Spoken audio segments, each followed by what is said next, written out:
ये देखिए, ग्लोबल और लोकल वेरिएबल में क्या फ़र्क होता है, ये इस छोटे से प्रोग्राम से बहुत इजीली समझा जा सकता है। देखिए, जो वेरिएबल सभी फंक्शन से बाहर उनसे पहले डिक्लेयर होते हैं, जैसे कि यहाँ पे ए और बी मैंने डिक्लेयर किया और साथ ही साथ उनकी वैल्यू भी असाइन की है, जैसे ए 6 है और बी 3 है। ये किसी भी फंक्शन के अंदर इनको डिक्लेयर नहीं किया गया। डिक्लेरेशन मतलब जहाँ पे वो वेरिएबल सबसे पहली बार उसका नाम आता है, दैट इज कॉल्ड डिक्लेरेशन। तो ए को का नाम सबसे पहले इस लाइन में आया है, तो ये डिक्लेरेशन लाइन हो गई। ठीक है, अब यहाँ पे इसका असाइनमेंट भी मैंने साथ के साथ कर दिया, ए इज इक्वल टू 6 है ना, उसकी वैल्यू भी उसमें डाल दी है।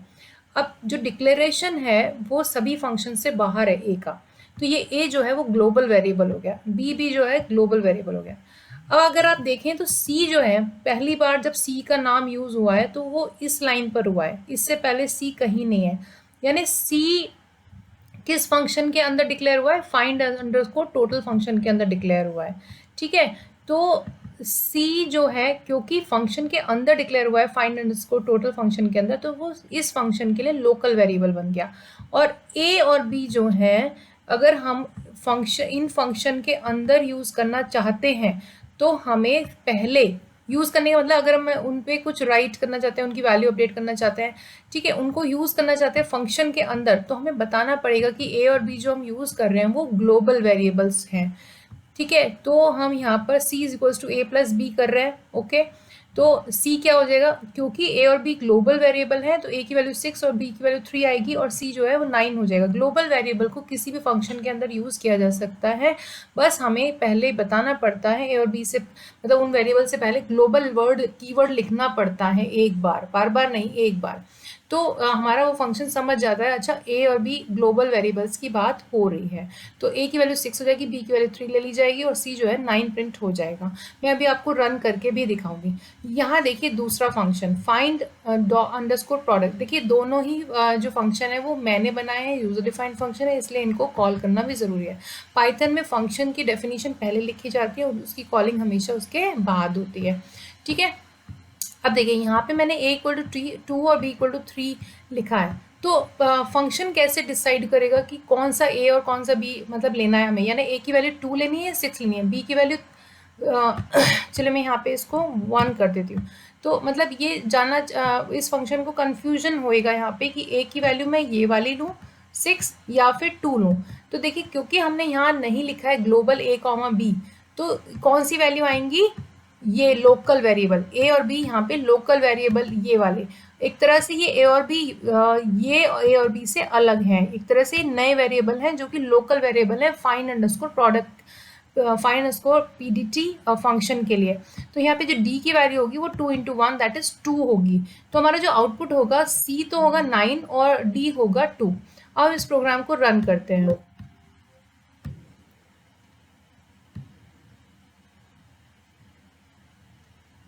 देखिए 9 और 2, ठीक है ना।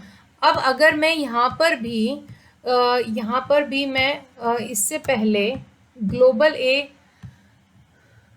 कॉमा बी लिख के देखती हूँ। ठीक है, ग्लोबल ए कॉमा बी, ठीक है, और मैं इनको हटा देती हूँ। ठीक है, अब आउटपुट क्या आना चाहिए, अब ए और बी जो वैल्यू होंगी वो क्या होंगी, अब वो ये ली जाएंगी ग्लोबल ए और बी वेरिएबल की। जब मैंने ये ग्लोबल नहीं लिखा था यहाँ पे तो ए और बी लोकल वेरिएबल यानी 2 and 1 लिए जा रहे थे। अब मैं इसको रन करके दिखाऊंगी तो आउटपुट 6 इंटू 3 यानी 18 होगा, पहले वाले में 6 प्लस 3 9 होगा और दूसरे में 18 होगा, यानी सी की वैल्यू 9 और डी की वैल्यू 18 आ गई। करेक्ट, तो ये फर्क है ग्लोबल एंड लोकल वेरिएबल में। तो ग्लोबल वेरिएबल को जब भी आप किसी फंक्शन के अंदर यूज करते हैं पाइथन के अंदर, तो आपको ग्लोबल कीवर्ड लिखना पड़ेगा। ठीक है, अगर मैं देखिए यहाँ से ये हटा दूं ये लाइन, ठीक है, फिर एग्जीक्यूट करके देखते हैं प्रोग्राम को। ठीक है, तो a इक्वल टू 6 और b इक्वल टू 3 तो मैंने डाल रखा है, और यहाँ पे मैंने c equal to A plus B किया है। ठीक है, यहाँ पे ना ऐसे डबल कोट्स में c लिख भी देते हैं ताकि हमें पता रहे कि किसका आउटपुट है ये। ठीक है, अब मैं इसको रन करती हूँ, देखते हैं c की वैल्यू क्या आती है। c की वैल्यू 9 आई है, ठीक है, और d की वैल्यू 18 आई है, यानी अभी भी उसने ग्लोबल वेरिएबल ही लिया है, राइट। क्यों लिया है ग्लोबल वेरिएबल? क्योंकि मैंने आपको बताया है कि ग्लोबल वेरिएबल को जब किसी फंक्शन के अंदर यूज करते हैं तो हमें ग्लोबल लिखना पड़ता है, बट यहाँ तो हमने ग्लोबल नहीं लिखा है। बट यहाँ हम ए और बी की वैल्यू भी तो अपडेट नहीं कर रहे हैं, उनको एज इट इज यूज कर रहे हैं, यानी जब हम एज इट इज वैल्यू को यूज करते हैं तब तो हमें ग्लोबल नहीं लिखना पड़ता। लेकिन अगर हम अपडेट कर रहे हैं तो वैल्यू चेंज तभी होगी जब आप ग्लोबल लिखेंगे। यानी आप अगर केवल प्रिंट ए प्रिंट बी कर रहे हैं यहाँ पे तो 6 और 3 होगा, तब ग्लोबल लिखने की जरूरत नहीं है। मैं आपको करके भी दिखा देती हूँ। ग्लोबल नहीं, मैं यहाँ पर लिखती हूँ a is equals to 1 and b is equals to 1। तो देखिए अब यहाँ पे कंफ्यूजन होगा इसको कि a 6 लूँ या 1 लूँ। अब मैंने तो यहाँ ग्लोबल नहीं लिखा है। जब ग्लोबल नहीं लेंगे और वैल्यूज को अपडेट कर रहे हैं, यानी दूसरी वैल्यू है, तो हमेशा आपका ये लोकल वेरिएबल लिया जाएगा। तो मैं रन करती हूँ, रन मॉड्यूल करती हूँ, तो यहाँ पे c की वैल्यू 1 + 1 2 होगी। क्यों? क्योंकि हम ग्लोबल वेरिएबल्स नहीं ले रहे हैं, हमने ग्लोबल कीवर्ड ही नहीं लिखा ए और बी के लिए। जब ग्लोबल कीवर्ड नहीं लिखा है ए और बी के लिए तो लोकल वैल्यूज ली जाएंगी। देखिए यहाँ पे C2 आ गया और D 18 आ गया। ठीक है, अब देखिए अगर मैं इसको हटा देती हूँ, ठीक है, और मैं केवल प्रिंट ए करती हूँ, यहाँ डबल कोट्स में a, a, ठीक है, और ये कर दिया मैंने, तो a की वैल्यू यहाँ क्या प्रिंट होगी? 6 ही प्रिंट होगी, यहाँ कोई कंफ्यूजन नहीं है। ठीक है, मैं रन करके आपको दिखाती हूँ। a की वैल्यू 6 ही प्रिंट होगी क्योंकि यहाँ पे कोई अपडेट नहीं हो रही वैल्यू, a की वैल्यू हमने चेंज नहीं की है। लेकिन अगर मैं a की वैल्यू चेंज करूं, फॉर एग्जाम्पल मैं यहाँ पे लिखूं a इज इक्वल टू 3, ठीक है, अब a की वैल्यू क्या प्रिंट होगी? आप देखिए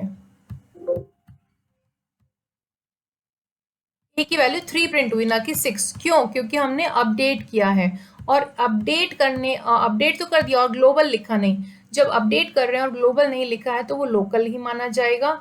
और अगर हमें यहाँ पे अपडेट कर रहे हैं और अगर हमने ग्लोबल लिख दिया है तो वो ग्लोबल वेरिएबल लेगा। ठीक है, और अब देखिए अब ये a is equal to 6 print करेगा, ना कि, जबकि हम sorry a is equal to 3 print करेगा। चल देखते हैं, a is equal to run करते हैं।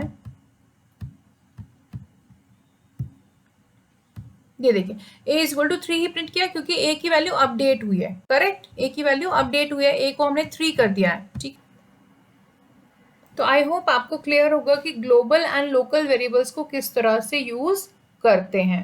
करेक्ट, एक और इम्पॉर्टेंट चीज़ मैं यहाँ पे बता देती हूँ। देखिए ग्लोबल वेरिएबल क्योंकि हर फंक्शन के बाहर डिक्लेयर हुआ है तो वो हर एक फंक्शन में यूज़ हो जाएगा, कर सकते हैं उसको यूज़। ठीक है, ग्लोबल कीवर्ड लिख के। बट लोकल वेरिएबल को लोकल क्यों कहते हैं? क्योंकि वो किसी और फंक्शन में यूज़ नहीं किया जा सकता, वो सिर्फ उसी फंक्शन में यूज़ किया जाता है जहाँ पे वो जिस फंक्शन के अंदर वो डिक्लेयर हुआ है। देखिए सी जो है फाइंड अंडरस्कोर टोटल के अंदर यूज हुआ है, डिक्लेयर हुआ है, तो हम उसको फाइंड अंडरस्कोर पीडीटी के अंदर यूज नहीं कर सकते। सी जो है फाइंड अंडरस्कोर टोटल का लोकल वेरिएबल है, वो फाइंड अंडरस्कोर पीडीटी के अंदर यूज नहीं हो सकता। फॉर एग्जाम्पल अगर मैं यहाँ पे प्रिंट ब्रैकेट में डबल कोट्स लोकल सी लिख देती हूँ ताकि मुझे पता रहे कि मैं किसकी बात कर रही हूँ, कॉमा सी। ठीक है, मैं यहाँ पे सी को प्रिंट करना चाह रही हूँ, यानी सी जो है a + b है जो कि हमने फाइंड अंडरस्कोर टोटल में डिक्लेयर किया, वो फाइंड अंडरस्कोर पीडीटी में मैं उसको प्रिंट करना चाह रही हूँ। रन करते हैं प्रोग्राम को और आउटपुट देखते हैं। ठीक है, तो ये देखिए